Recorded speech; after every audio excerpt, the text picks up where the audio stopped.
me give you my good friend, Senator Chris Van Hollen. Thank you, Don. Well, thank you. Thank you to Don Beyer and all of our colleagues gathered here and all of you who are here at this moment of a clear and present danger for the future of our country. Make no mistake, this effort by Elon Musk and so-called Doge to shut down the Agency for International Development is an absolute gift to our adversaries, to Russia, to China, to Iran and others, because AID is an essential instrument of U.S. foreign policy and U.S. national security policy. So this has nothing to do with making the U.S. government more efficient and everything to do with aiding and abetting our adversaries around the world.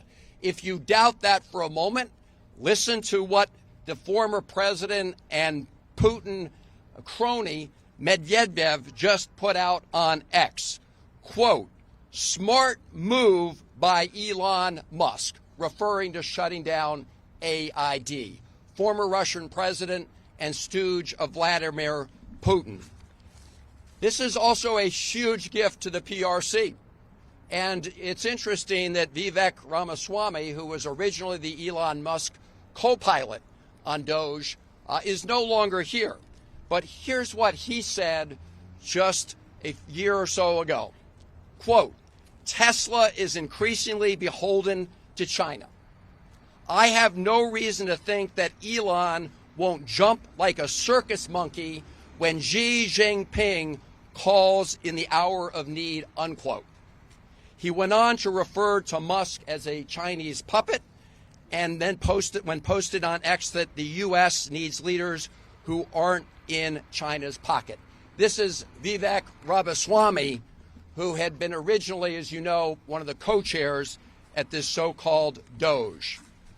The recently installed Secretary of State, Marco Rubio, had this to say a number of years ago with respect to Elon Musk and Tesla.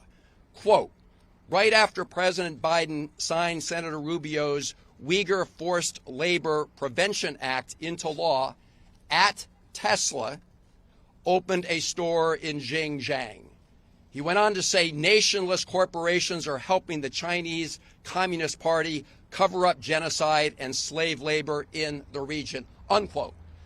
That is Secretary Rubio, and as we speak, he is allowing Elon Musk to essentially take over AID. This is a corrupt abuse of power that is going on. As my colleague said, it's not only a gift to our adversaries, but trying to shut down the Agency for International Development by executive order is plain illegal. It is illegal.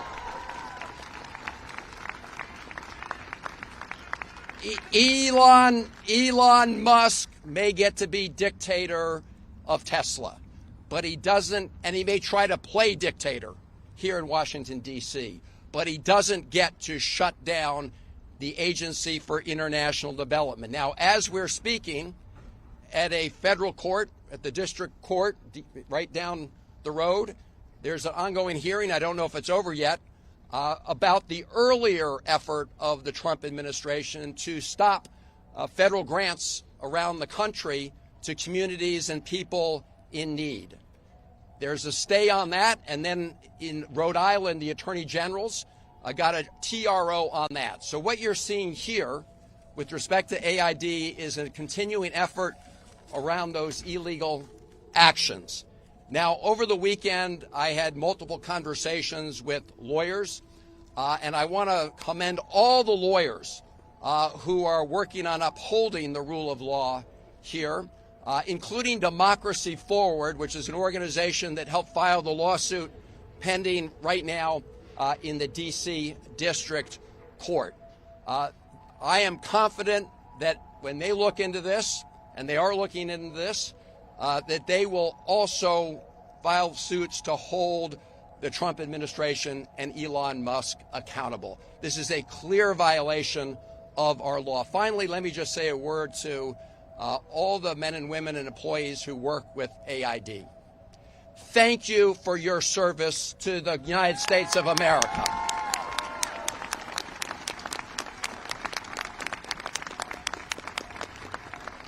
And we have all asked the authorities at AID, we've made multiple calls, to allow us just to enter the building in AID when this press conference is over, simply to talk to the civil servants at AID, those who may be in the building. As you know, they were told not to come in. But we would like to see firsthand what is happening to this essential agency that does such good work on the American people. So to our colleagues at AID and across the government, stay strong. We have your back. We will do everything in our power in the Senate and the House to stop this outrage. And in the meantime, since we don't have many Republican colleagues who want to help us, we are doing everything we can with our colleagues through the courts to make sure that we uphold the rule of law, stop this illegal shutdown of AID, and stop the other illegal actions around the government.